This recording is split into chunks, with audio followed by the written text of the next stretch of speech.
অমিত শাহ রাজ্যে এসে বলছে যে সীমান্ত খোলা রেখেছে মমতা বন্দ্যোপাধ্যায়, বাংলাদেশিরা ঢুকতে সহযোগিতা করছে, কি বলবেন? আমার মনে হয় মাননীয় স্বরাষ্ট্রমন্ত্রী সাহেব হয়তো কলকাতায় ঢোকার আগে কোথাও সুখ টান দিয়ে এসছে। এবার সুখ টান মানে আপনারা অনেক কিছু ভাবতে পারেন, ভাবুন। এই সুখ টানের ঘোর না হলে ও বেটা নিজে কি করে বুঝলো, মানে ও নিজে নিজেই ভাবছে যে আমি আর স্বরাষ্ট্রমন্ত্রী নেই, মমতা বন্দ্যোপাধ্যায় স্বরাষ্ট্রমন্ত্রী হয়ে গেছে, আমি বিরোধী দলনেতা হিসেবে শুভেন্দু অধিকারী হয়ে গেছে। হচ্ছেটা কি? আরে বাবা, তুমি স্বরাষ্ট্রমন্ত্রী কাকা, তুমি এখানকার আগলের দায়িত্ব রয়েছো। চৌকিদার চোর হ্যায়, চৌকিদার যদি চৌকিদারি ঠিক করতো অনুপ্রবেশ হতো না। চৌকিদার যদি ঠিক মতো চৌকিদারি করতো আমার 27 জন ভারতীয় বোন তারা বিধবা হতো না। চৌকিদার চৌকিদারি করছে না বলে, চৌকিদার চৌকিদারি করছে না, চুরি করছে বলে আজকে অনুপ্রবেশ হচ্ছে, আজকে উগ্রপন্থীর হামলা হচ্ছে, ভারতবর্ষের সিকিউরিটি ব্যবস্থা উঠে যাচ্ছে। আর সুখ টান দিয়ে সে বাংলায় এসে বলছে মমতা বন্দ্যোপাধ্যায় অনুপ্রবেশ করছে। গাঁজা খাওয়ার জায়গা পাওনি? মমতা বন্দ্যোপাধ্যায় এই রাজ্যের মুখ্যমন্ত্রী, আর অমিত শাহ, অমিত কাকা, মানে আমাদের ভাইপো বলে ওই জন্য কাকা বলছি, আপনারা ভুল বুঝবেন না, অমিত কাকা আমাদের দেশের স্বরাষ্ট্রমন্ত্রী।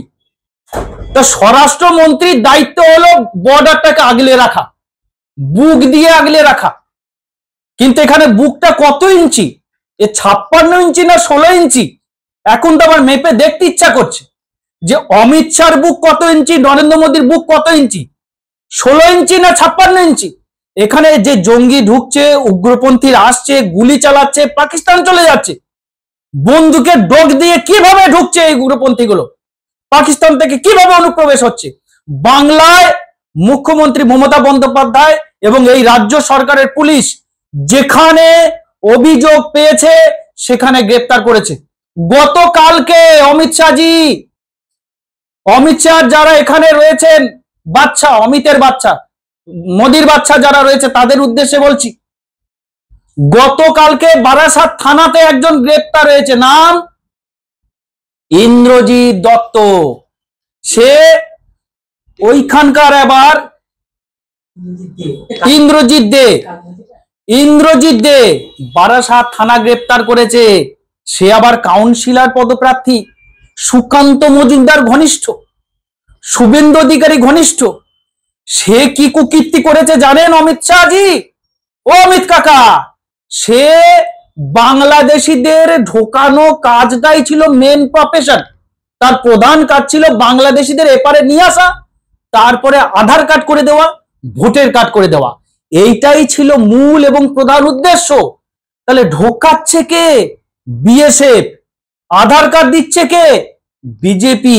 আরে কদিন আগে তো দেখলাম জঙ্গি যোগে এই ইয়েতে বনগা থেকে একটা লোক গ্রেপ্তার হয়েছে, বিজেপি নেতা। আইটি সেলের ইয়েতে কাশ্মীরে জঙ্গি যোগে গ্রেপ্তার হয়েছে বিজেপি নেতা। এ তো সব জায়গায় জঙ্গি যোগ, আধার যোগ, ভোটার যোগ।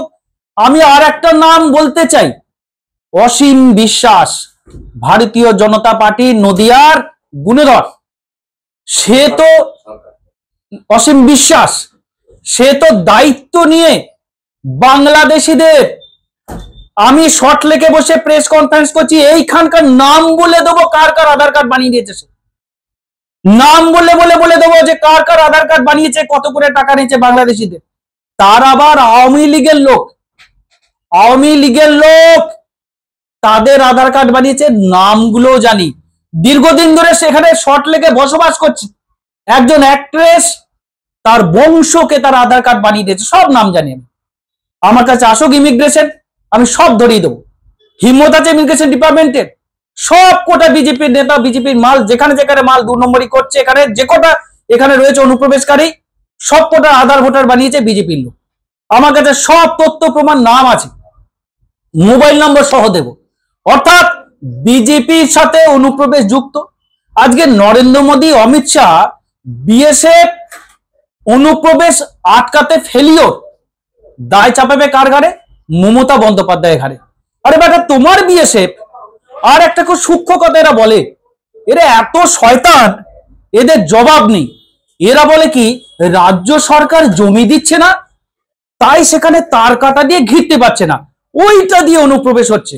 বেটা ঢপবাজ, আমি যদি তোমার যুক্তি মেনে নিই, তোমার যুক্তিতে আমি মেনেও যদি নিই, তাহলে তার কাটা যেখানে থাকে, একটা সাধারণ ক্লাস 8 পাস করেছে এমন একটা লোকের বুদ্ধি এটাই বলে যেখানে তার কাটা থাকবে সেখানে হয়তো সিকিউরিটি কম থাকলেও চলে, যেখানে তার কাটা থাকবে না সেখানে একটার জায়গায় 4টে সিকিউরিটি থাকার কথা।